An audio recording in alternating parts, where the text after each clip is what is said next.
Hey guys, what's up? Shaarq here.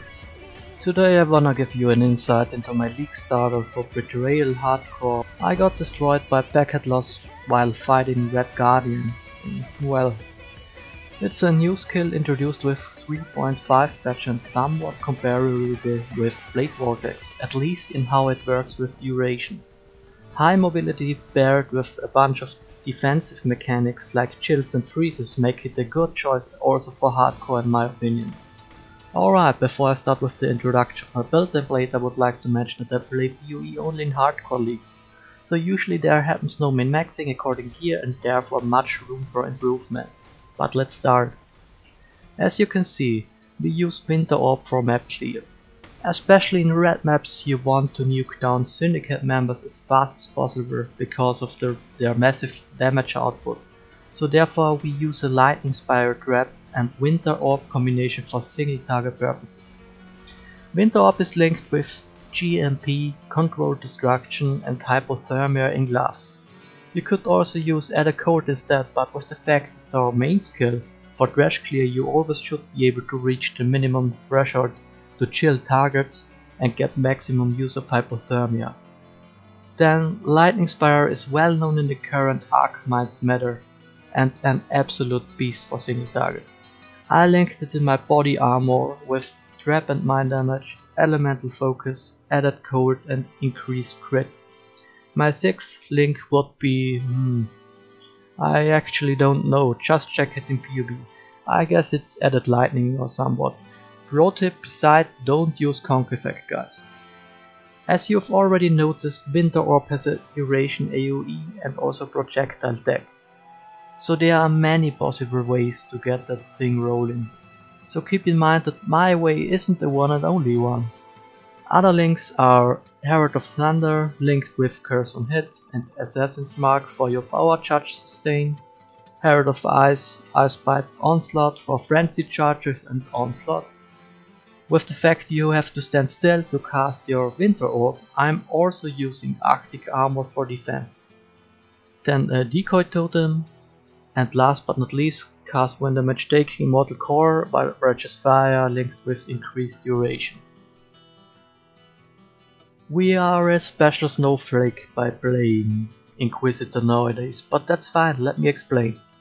Winter Orb in combination with Herald of Ice has great clear speed potential and therefore no need for an Elementalist Ascendancy in my opinion. You also get a shit ton of cast speed from Inquisitor, which is pretty nice for Winter Orb's ramp up time. Instruments of Virtue is really nice for leveling and also map clear, great pick for normal lab. Then Righteous Providence isn't that appealing before you go full crit, but we have to pick it because it frees the way up to Inevitable Judgment. And last but not least, Augury of Penitence provides great offense and also defense. All in all, I think Inquisitor is greatly unappreciated ascendancy class nowadays. It's a great choice, especially with the new introduced Winter Orb. You also don't have to bother with resistances, so you easily combine Winter Orb, which is a cold spell, with Lightning Spire, which does lightning damage, right? Pantheons I chose Soul of Lunaris and Soul of Grudkur. Especially Grudkur upgrade provides us with a mini temperate change, which is really nice in my opinion. For leveling I used Frost Bomb and Freezing Bars. At level 12 I switched to Blade Vortex. I used it for single target the entire leveling period. At level 28 grab Winter Orb, it's also great for leveling. It doesn't make sense to go for crit before you have Inevitable Judgment on your Ascendancy, so level as non-crit and take Elemental Overload on passive tree. For bandits I had Alira obviously. We start gear section with Weapon Slot. A rare scepter is the way to go. It doesn't have to be Shaper version. Must-haves are minimum of 80 crit chance for spells and cast speed. Stats you want are crit multi, spell damage and every kind of flat elemental damage for spells. The shield slot is crit chance, life and resistances, nothing special here. Helmet, I prefer a higher evasion one with higher life roll and resistances. Then a carcass check isn't mandatory, but it's really nice for AoE. Just found this one at League Start. The dream chest would be a Shaper chest with high life, +1 to champs and flat crit to spells. Then glove slots really important. The gloves have to be Shaper base and you wanna get slower projectiles and preferably faster casting. I had to stick with Crit Multi, which isn't that bad either.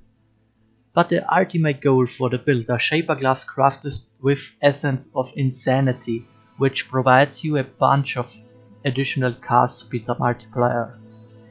For jewels, go for Crit Multi and life on normal jewels, or flat life and high flat damage rolls on spells on Abyss jewels. On the rest of your stuff, try to get life, resistances, movement speed on boots and Crit Multi on the amulet.